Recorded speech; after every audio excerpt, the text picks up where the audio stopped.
Hey my friends, Sam Haymart for Test Driven TV. Today we're looking at the 2016 Ford F-150 Super Crew Lariat. This one's actually got the 5-liter V8 in it, which is a refreshing change for me because all the F-150s I've driven before in the last year or so, they've all had the EcoBoost, which isn't a bad thing, but a third of buyers go for that V8, so I've always wanted to find out how it drives.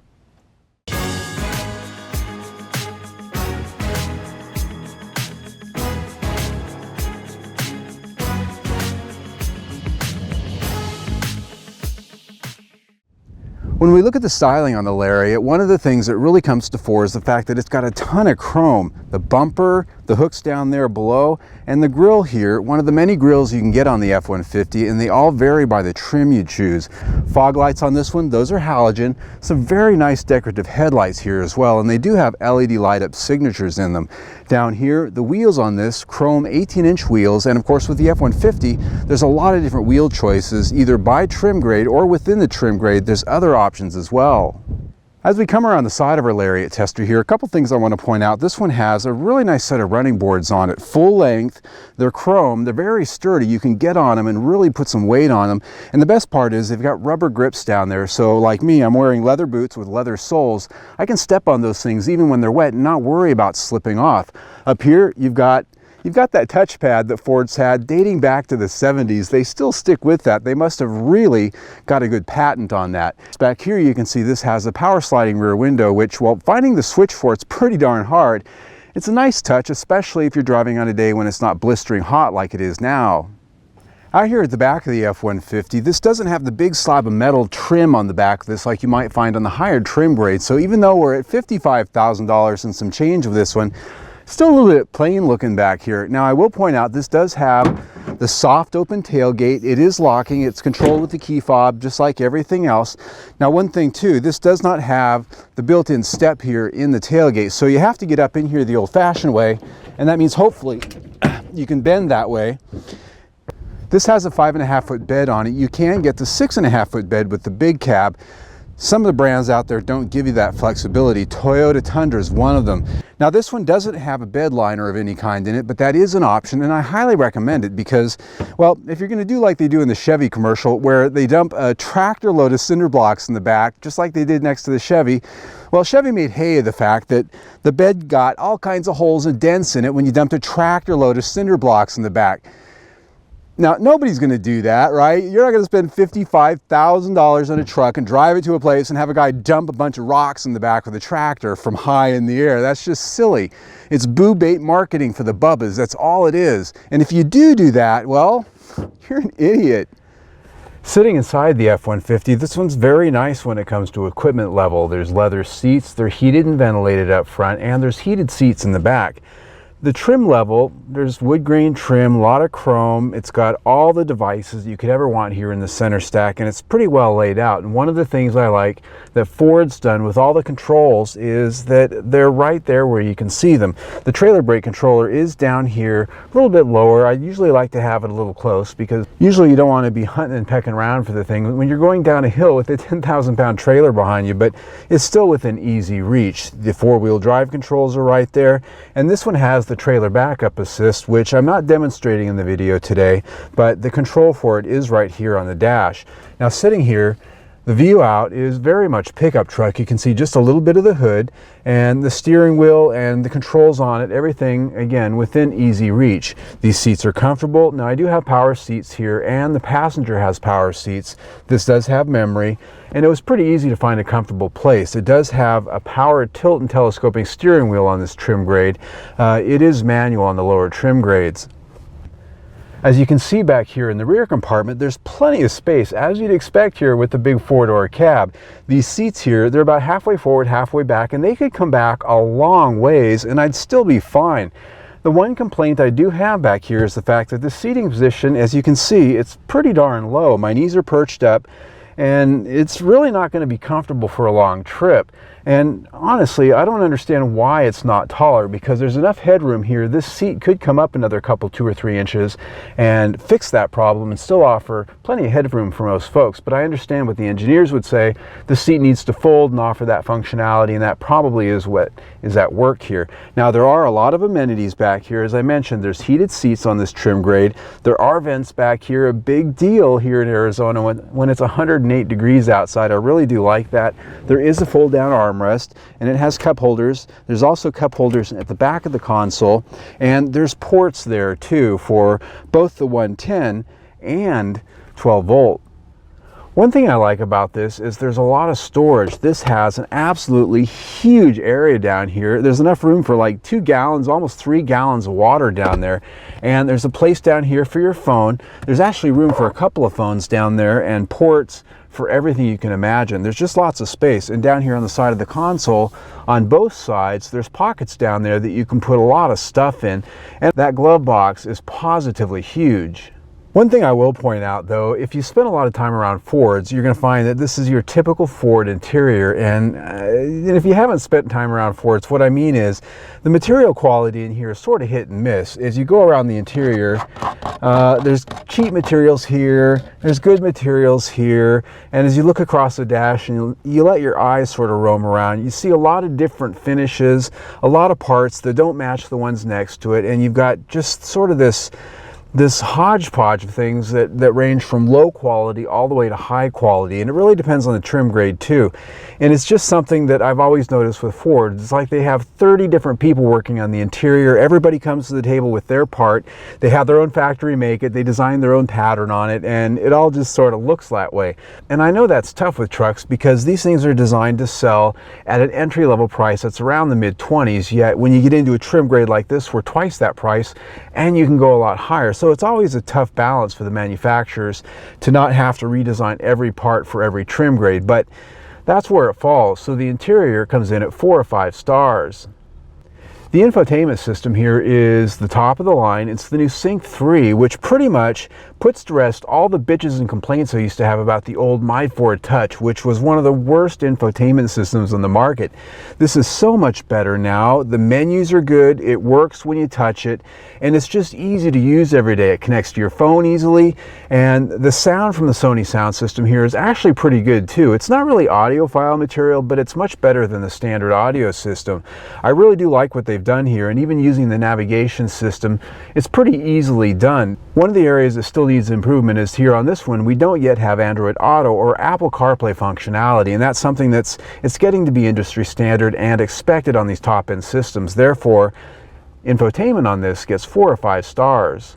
Now, as I said at the outset, I was pretty excited they gave me a 5-liter V8 to test, because even though I like the 3.5 and the 2.7-liter EcoBoost, nothing beats the sound of a V8 in a pickup truck. Plus, it makes it so much easier to compare to the other brands pickups that I've driven lately that also have V8s. Now this one, 5-liter V8, 385 horsepower and 387 pound-feet of torque. And in this truck, that makes it the mid-level option, because that 3.5 V6, even though it has less horsepower, it has a lot more torque at 420 pound-feet. And for 2017, it's going to have even more at 470. So mid-range, that's where this is at. Now, this does come with a 6-speed automatic transmission, available both 2- and 4-wheel drive. And here, we've got 4-wheel drive.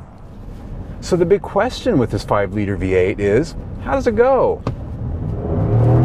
Woo! Now that's what I'm talking about. Nice V8 growl. That's what it does. Now the EcoBoost, yeah, it's a little bit faster, it has more kick in the back, but this has got that nice V8 rumble that really makes it feel like a good old-fashioned American pickup. And it's got pickup. Not the fastest of the bunch, but it's got plenty of speed going on. And if it isn't enough, you can get a Roush supercharger put on this thing. A lot of the mods you can do to the Mustang will work on this engine. So there's that. A lot of aftermarket support.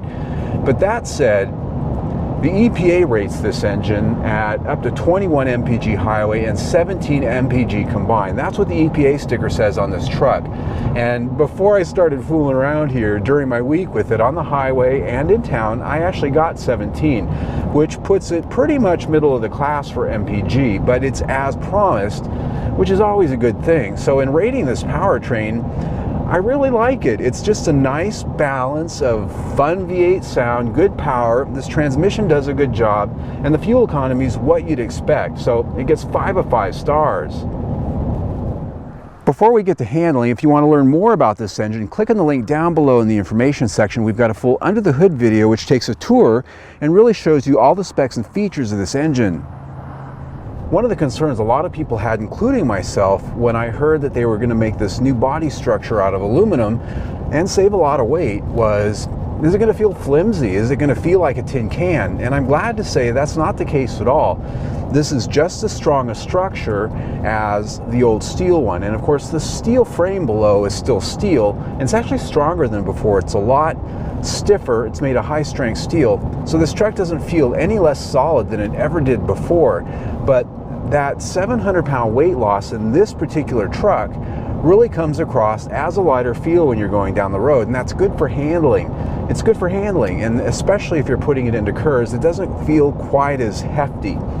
And it still has a nice quiet ride out here on the pavement. I'm on a road here that has pretty noisy pavement. As you can tell, it's pretty quiet inside. And when it comes to cornering, well, that lighter weight actually makes it feel a little bit more sporting. So they've done a good job overall by lightening the load, but not making it feel like it's less truck. Now, the pavement here, this isn't the last place where we're going to judge this thing though. It's off the pavement out here on the dirt where this truck's really going to be tested to see how well put together it is.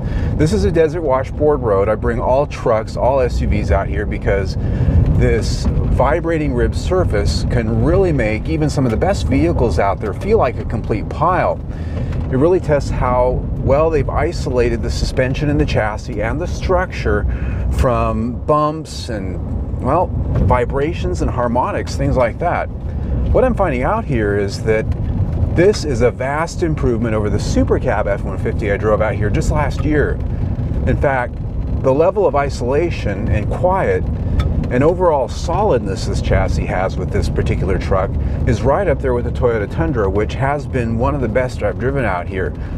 It's just very well put together. I'm not getting any rattling or shaking in the suspension. I'm not getting any rattling or shaking in the door frames, and very little in the way of noise from the trims in here. Very quiet, very well put together. I am impressed. Out here on a little bit tighter, bumpier, more challenging trail, not hardcore off-roading. This is just kind of the equivalent to a farm road, at least a desert farm road with rocks.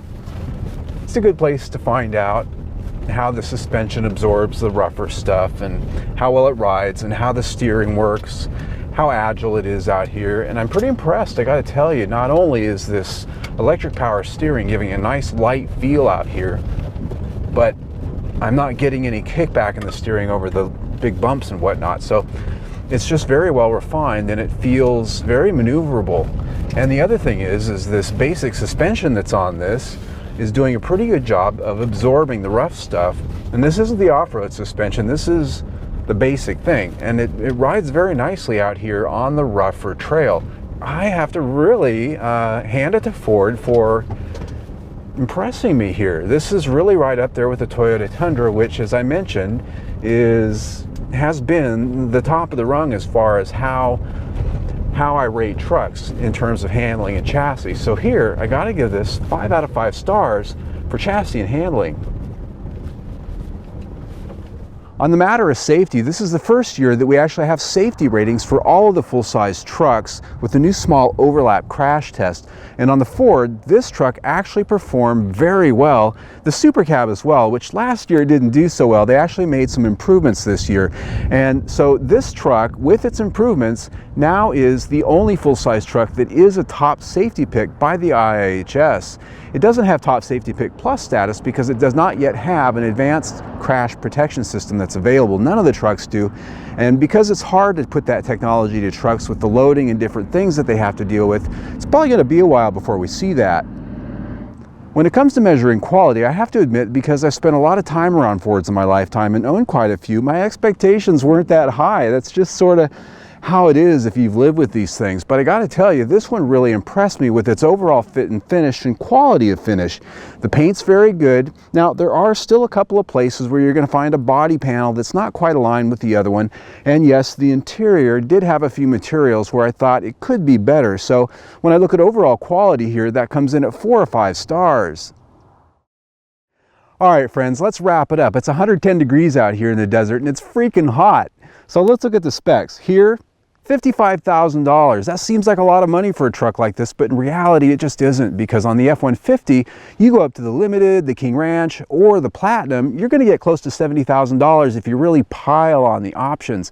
And my point in that is the fact that when you look at value on a truck like this, you can never really look at that MSRP because it's false. You should never pay full price for a full-size truck. Always negotiate 10 or 15% off at the very least, because that's just how it's done. There's so much profit in these things. It's ridiculous. So in that way, I put value at 4 out of 5 stars. When you put that in with everything else we've already talked about, we're at 4.5 stars for this review. That's pretty good for a full-size truck. I'm Sam Haymart for Test Driven TV. I hope you enjoyed the ride.